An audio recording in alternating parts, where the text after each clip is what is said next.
Olá, boa tarde, bem-vindo a mais um Mercado e Companhia. Veja os destaques de hoje. Câmara finaliza texto da reforma da Previdência e Senado deve aprovar a proposta até o fim de setembro.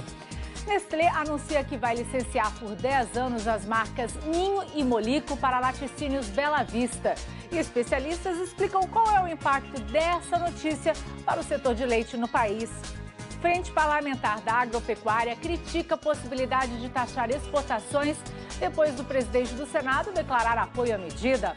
Conab aponta alta de 36% na produção de milho no Brasil e recorde no volume de grãos da safra 18 e 19.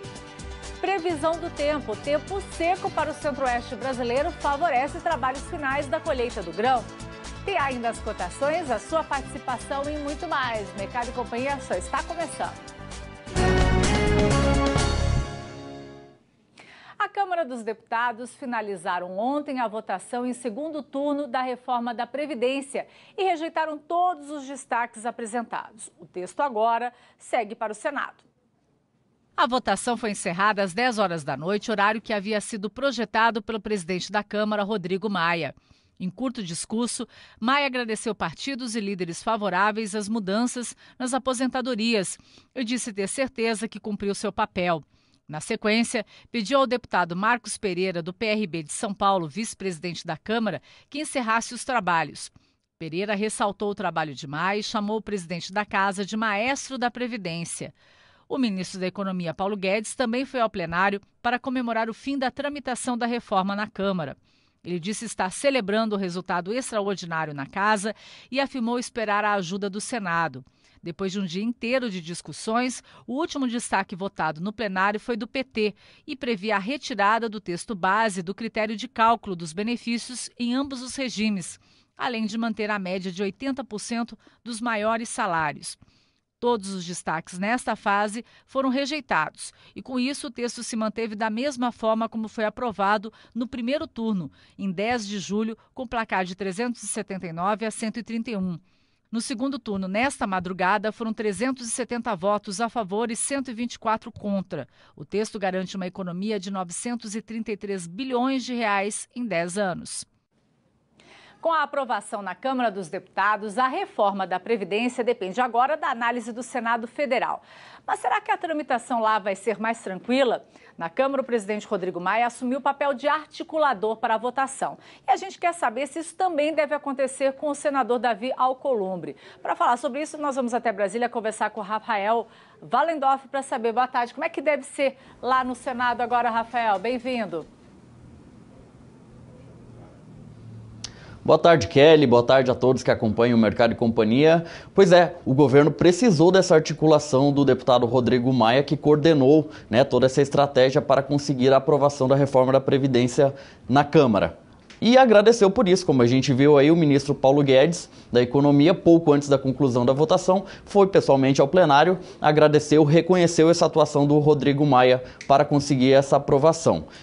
A Câmara era a etapa mais difícil, A gente sabe tanto que levou 6 meses aí para ser discutida e votada e agora segue para o Senado, onde pode ser mais tranquila e também levar menos tempo. O tema está amadurecido, é essa avaliação dos senadores, tanto que teve uma votação expressiva na Câmara, então deve levar menos tempo, entre 45 a 60 dias para ser votado lá no plenário do Senado Federal. Hoje vai ser feita uma leitura de um resumo da reforma que chegou ao Senado e depois ela já vai ser encaminhada à CCJ. Essa articulação que você perguntou aí sobre a atuação do senador Davi Alcolumbre, o presidente da Casa, ela já começou antes mesmo do texto chegar lá, porque ele já tinha expectativa, com a votação ali do primeiro turno em julho, que o tema seria votado agora, então eles já traçaram uma estratégia de como será a tramitação lá. E a principal questão é não modificar o texto para que a reforma da Previdência não volte depois de novo para a Câmara dos Deputados, ou seja, aprova sem modificação para que isso possa ser promulgado e entrar em vigor logo. A estratégia, o cronograma é mais ou menos o seguinte: vão ser realizadas audiências públicas nas próximas semanas na CCJ e o relator, o senador Tasso Gereissati, deve apresentar o relatório sem modificações no texto já no final de agosto. Então, na primeira semana ali de setembro, eles planejam votar na CCJ, aprovar e depois vai ao plenário. Precisa ser votado em 2 turnos também, com 49 votos no mínimo para ser aprovado. Isso deve acontecer até o final de setembro ou talvez na primeira semana de outubro. Então, sem modificações, o texto não volta para a Câmara e pode ser promulgado. Mas a estratégia principal dos senadores, aí a gente citou o Davi Alcolumbre, teve reuniões na semana passada, nessa semana, é com a inclusão de estados e municípios e o regime de capitalização que ficou de fora desse texto aprovado na Câmara. Para que isso não seja modificado e retorne para lá, eles devem aprovar em uma forma de destaque, uma PEC paralela, uma proposta à parte, ou seja, aprova aquilo que veio da Câmara, isso é promulgado, entra em vigor essas regras e o Senado começa a discussão de uma PEC paralela, uma proposta nova, apenas com esses temas. A gente conversou com o senador Luiz Carlos Reins, que é vice-presidente da Frente Parlamentar da Agropecuária no Senado, sobre a expectativa dessa tramitação da reforma da Previdência lá. Vamos ver o que ele falou. A Câmara fez a sua parte, nós vamos fazer a nossa parte agora no Senado. A nossa ideia, com o senador Davi, presidente e demais líderes partidários, é que a gente se debruce nesse mês de agosto e setembro para fechar essa questão lá. Nós queremos incluir, vamos aprovar as medidas que foram discutidas na Câmara, ficou faltando alguma parte, né? Não sei se nós vamos aprovar tudo ou não, poderá ter alguma alteração no projeto que vai da Câmara para o Senado, mas nós queremos aprovar, digamos, o grosso dessa matéria para que o mais tardar em setembro, né, esse projeto possa passar ao presidente Bolsonaro para a sua sanção.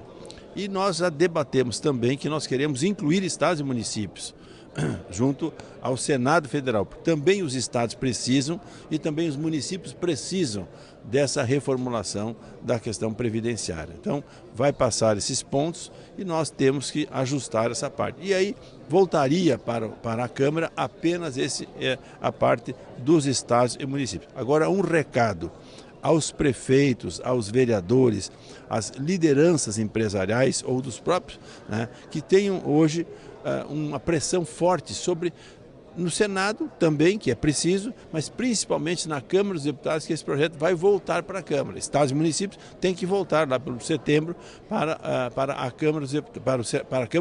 Portanto, é importante que os deputados estejam conscientes, né, da necessidade da reforma da Previdência, na Câmara e no Senado, mas também a questão da inclusão dos estados e municípios.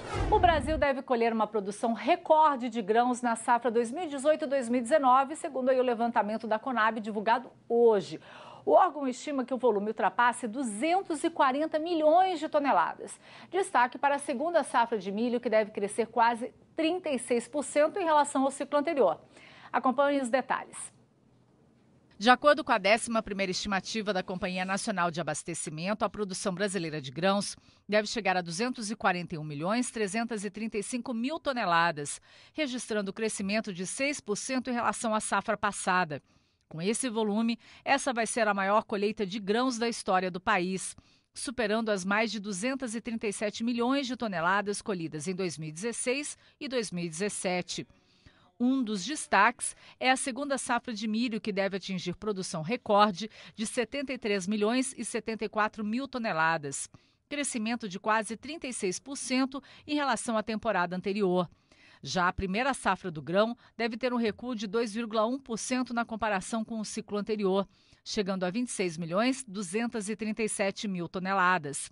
No total, o Brasil deve colher mais de 99 milhões de toneladas de milho na safra 18 e 19, aumento de 23% ante a safra anterior. No caso da soja, a projeção da Conab indica uma redução de 3,5% na produção, atingindo 115 milhões e 72 mil toneladas do grão.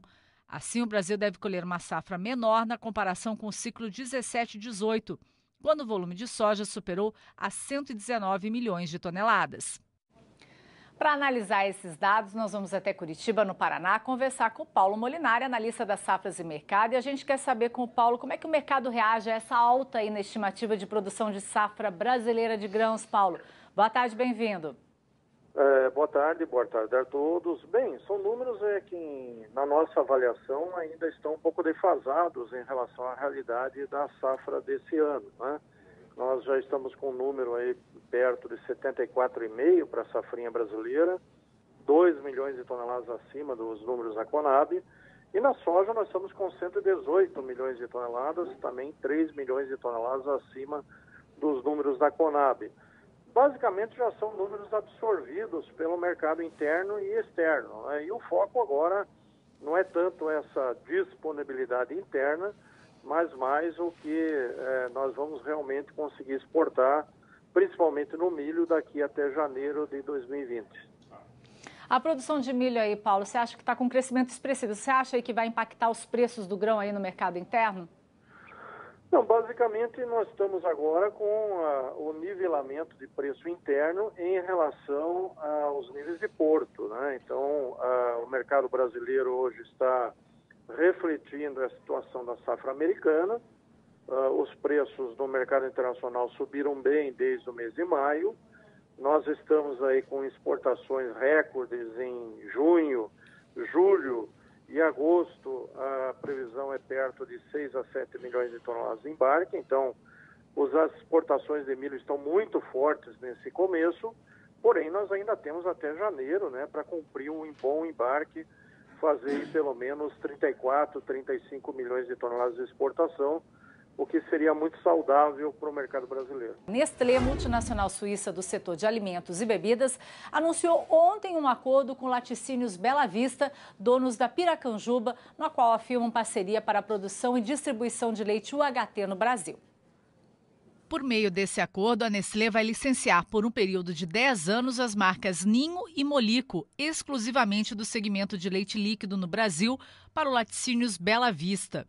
Segundo a Nestlé, o objetivo da parceria é que os donos da marca Piracanjuba acelerem a expansão do segmento UHT no país a partir de sua reconhecida competência no mercado de leites e posicionem as duas marcas como líderes também nessa categoria. Pelo acordo, o Laticínios Bela Vista vai assumir as unidades da Nestlé, que hoje produzem os leites UHT, aproveitando as linhas já instaladas e principalmente absorvendo os funcionários das unidades em Três Rios, no Rio de Janeiro, Araraquara, em São Paulo e parte da fábrica de Carazinho, no Rio Grande do Sul. Nos próximos dias, os termos do acordo vão ser submetidos ao Conselho Administrativo de Defesa Econômica, o CAD, e a estimativa é que a operação entre em vigor até o fim do ano. Para o analista da Scott Consultoria, Rafael Ribeiro, o acordo entre as empresas não deve prejudicar o setor de leite, já que a captação da matéria-prima tende a continuar normalmente. Em Mato Grosso, 10º maior produtor de leite do país, o anúncio da saída da Nestlé e do ramo de longa vida repercutiu entre produtores e empresários. Vamos até Cuiabá falar com o Luiz Patrone, que a gente quer saber como é que o setor recebeu essa notícia. Patrone, boa tarde, bem-vindo. Boa tarde, Kelly. Boa tarde a todos que nos acompanham. Olha, recebeu com uma certa tranquilidade, viu, Kelly? Todo mundo comentou essa notícia hoje por aqui, né? O setor produtivo da cadeia leiteira, empresários, cooperativas, produtores, todo mundo conversando sobre isso, né? Mas a repercussão foi, de certa maneira, positiva, justamente assim como a análise da Scott Consultoria, né? Porque a demanda deve continuar mantida, né? A captação não deve sofrer nenhuma alteração com esse posicionamento da Nestlé agora. Essa retirada do leite UHT, como a gente bem viu nas explicações. Mato Grosso é o 10º maior produtor de leite do país, são cerca de 662 milhões de litros captados por ano, e o estado também tem aqui cooperativa que entrega parte da sua produção, o excedente da sua produção, justamente para a Nestlé, né? Só que entrega aquele leite concentrado, não para a produção do leite longa-vida, mas para a produção de iogurtes, por exemplo. Ou seja, a empresa não será, a cooperativa não será de nenhuma maneira atingida por isso. Aliás, o presidente dessa cooperativa conversou comigo por telefone, o Sebastião Borges, é uma cooperativa que fica na região sudeste aqui do estado, e ele viu com muita tranquilidade o posicionamento, né, essa alteração do posicionamento da Nestlé, dizendo o seguinte, que o leite UHT, né, na avaliação da cooperativa, ele realmente, esse posicionamento, essa mudança mostra o quão complicado o investimento no leite UHT aqui no Brasil, né? A própria cooperativa, por exemplo, não faz investimento, não tem produtos da linha longa vida, justamente por entender que há uma baixa rentabilidade nesse segmento. O presidente da Aproleite, que é a associação que reúne os produtores de leite aqui do estado, Dolor Vilela, ele também falou comigo por telefone, também viu com certa tranquilidade, justamente porque acredita que a captação, a demanda vão continuar ainda consolidados, né, em todo o país, e por isso não deve sentir o setor leiteiro no país nenhum impacto com essa alteração. E também o que ele disse é o seguinte, que é preciso, a partir dessa notícia, começar a observar ainda mais o mercado, ou seja, a sinalização é cada vez mais clara de que o setor enfrenta um problema, especialmente no que diz respeito à demanda, né, e à própria rentabilidade do leite, o HT. Quem falou com a gente também foi o presidente do Sindilate, que é o sindicato que representa os laticínios aqui em Mato Grosso. São 30 associados nesse sindicato, e o presidente também demonstra certa tranquilidade com o anúncio feito pela Nestlé. No entanto, ele diz que é preciso ter um alerta com outras fusões que têm acontecido no setor da cadeia leiteira. Vamos entender então no vídeo que ele mandou para a gente, olha só. Não vejo que vamos ter impacto de mercado com essa venda de ativos da Nestlé para o Piracanjuba, para o Laticínio Bela Vista, a marca Piracanjuba, porque, veja bem, leite Nestlé, Molico, tanto o Molico quanto o Leite Ninho, tem uma faixa de consumidor já. E vejo que também que quando tiver em baixa, a longa-vida estiver em baixa no Brasil, tiver um excesso de longa-vida, essas marcas não vão estar a R$2 na prateleira, ou abaixo de R$2. Elas vão sempre manter um preço estável, para quem quer consumir Nestlé, qualidade Nestlé. Eu fico mais preocupado com outras fusões que estão acontecendo no Brasil na área de lácteo, outras aquisições de firmas estrangeiras. Esses sim vão dar impacto nos pequenos e nos médios da área de lácteo. Porque muitas empresas estrangeiras já vêm para cá para fabricar um produto para uma outra empresa estrangeira, fazer um processamento, então tem uma venda líquida e certa dos seus produtos. Aí, como essa venda líquida e certa, a um preço razoavelmente bom, ela vai ao campo em busca de matéria-prima. Vai competir com os laticínios, com os queijeiros, com as fábricas de iogurtes nacionais. Aí a competição fica muito desigual, sabe? O poder é muito. E começa a juntar muitas firmas estrangeiras no país. Vai pondo os queijeiros, principalmente os queijeiros, vai pondo numa situação um pouco difícil. Tem época do ano que, por exemplo, esse ano, vou dar um exemplo, só que aconteceu com nós no Longa Vida. Com o leite do Paraná, o preço sugerido para o pagamento do leite era R$ 1,10. Teve firma que pagou R$ 1,60 no campo para fazer Longa Vida. Então, como é que a pessoa foi fazer uma mussarela com baixo consumo do país, foi fazer uma mussarela com leite a R$ 1,60, a R$ 1,50, para vender mussarela a R$ 14 no mercado? Sentiu falta de algum conteúdo? Acesse canalrural.com.br.